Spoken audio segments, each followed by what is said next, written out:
কাকা এবার কিন্তু আমার রাগ ভেসে যাবি কাকা, আমার কিন্তু রাগ ভেসে যাবি। কইছি আমি কিছু খাইনি, খালি ওই গাঞ্জা সবুজ পাতায় না খাসি।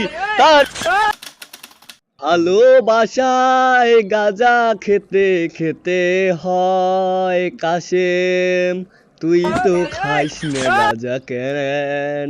এ কাশেম গাঁজা খাবো উড়ে ধুরে, মেয়ে পটাবো ঘুরে ঘুরে, বুঝিস নি রে? আমি হচ্ছি গাঞ্জা খোরের ঘোর, কিন্তু আমার বাপক জানি তুই কইস নে রে। গাঁজা খাবো আর উড়ে ধুরে মেয়ে পটাবো, বুঝছু? কারণ তুই তো গাঞ্জার গন্ধ শুঙ্গাই তো উল্টে পড়ে চিত হয়ে পড়ে থাকিস। এই জন্যই তো করছি যে গাঞ্জা খাওয়া ভালো লয়। তুই গাঞ্জা খাইলে চোখ আবল তাবল দেখিস আর বকিস, তাই তুই গাঞ্জা খাইস নে। তুই আব্বার সামনে তুই গাঞ্জা খাইস তো কিন্তু মারেই ফেল দিবি রে। তুই তো চিনিস আমার বাপক, তো মানে তোর বাপ আমার জ্যাঠক, আর তোর বাপ আমার আব্বা, তো কিন্তু মারেই ফেল দিবি, বুঝছু? আমি কিন্তু গাঞ্জা খাই নে, আমি গাঞ্জা শুনবি, বুঝিস নি? তুই কিন্তু ভুলেও খাবু নে। এই গাঞ্জা খাওয়া কিন্তু ভালো নয়, বুঝছু? এই গাঞ্জা খাইলে মানুষ তোকে দেখে না, দেখবেরই পাবু নে এক নাও। কারণ গাঞ্জা মানুষ খায় নাকি রে? এটা তো ওই গাছের সবুজ পাতা, খালি আগুন লাগে দিয়ে ডেট এক্সপায়ার হয়ে যায়, তাতেই মানুষ চাঁদের দেশত যায়। তুই কি মঙ্গল গ্রহত গেছু নাকি রে? কথা কবেসা? তুই মনে হয় খায়াই মঙ্গল গ্রহত গেছু রে।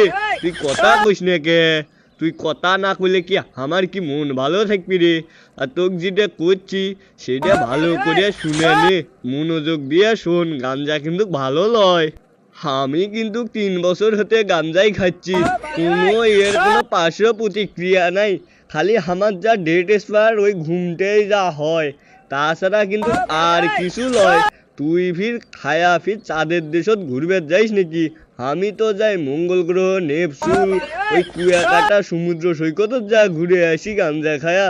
ও সমুদ্রের পানির ঢেউ খালি গাঞ্জার ঢেউর মতো ঢেউ তুলতিছে রে, সেই রকম পানি রে, সেই রকম। আর ওই রবিগুলোর ডিগির পানি তো মনে হয় যে পুরো শরবত বানিয়ে তুলছে, ঠান্ডা ফ্রিজের শরবত, ও সেই শরবত রে। তাই তো কইছি তুই ভুল করেও কোনো প্রেম করিস নে। প্রেম করলে কিন্তু বাস নিশ্চিত খাবু, খায়াবুই না খালি, সাথে কিন্তু ওই সবুজ পাতার জন্য হামাকি খুশবু। ঘুম ঘুম ভাব, ঘুমের অভাব তোর নামে শূন্য কি কাজেম? তুই বলে গাঞ্জা খায়া বলে চিত হয়া হয়া পড়ে থাকিস, কথা কি ঠিক রে? তুই বলে মঙ্গল গ্রহ যা বলে চাঁদক নিয়ে বলে